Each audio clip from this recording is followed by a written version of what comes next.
ঢাকা বিশ্ববিদ্যালয়ে রাজু ভাস্কর্যের পাশের মেট্রো রেলের পিলারে ক্ষমতাচ্যুত প্রধানমন্ত্রী শেখ হাসিনার যে গ্রাফিতিটি মুছে ফেলা হয়েছিল সেটি আবারও এঁকেছেন শিক্ষার্থীরা। রোববার দিবাগত রাত 1টায় গ্রাফিতিটি আঁকার কাজ শুরু করেন ঢাকা বিশ্ববিদ্যালয়ের বিভিন্ন ছাত্র সংগঠন এবং বৈষম্য বিরোধী ছাত্র আন্দোলনের নেতারা। আজ সোমবার সকাল পর্যন্ত চলে পতিত শাসক শেখ হাসিনার এই গ্রাফিতি আঁকার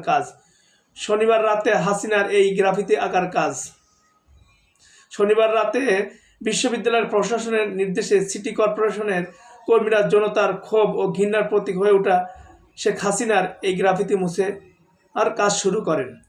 বিষয়টি জানতে পেরে বাধা দেন শিক্ষার্থীরা। যদিও তখন শেখ হাসিনার মুখে অংশ মুছে ফেলা হয়েছিল, পরে শিক্ষার্থীদের বাধার মুখে সেটি পুরোপুরি মুছে ফেলা সম্ভব হয়নি। পরে সেখানে নতুন করে শেখ হাসিনার ব্যঙ্গচিত্র আঁকেন শিক্ষার্থীরা।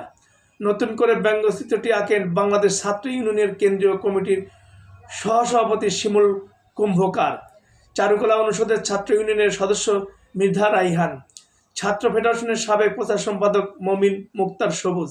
এদিকে এই ঘটনার পর সামাজিক যোগাযোগ মাধ্যমে ক্ষোভ প্রকাশ ও সমালোচনা শুরু করেন শিক্ষার্থীরা।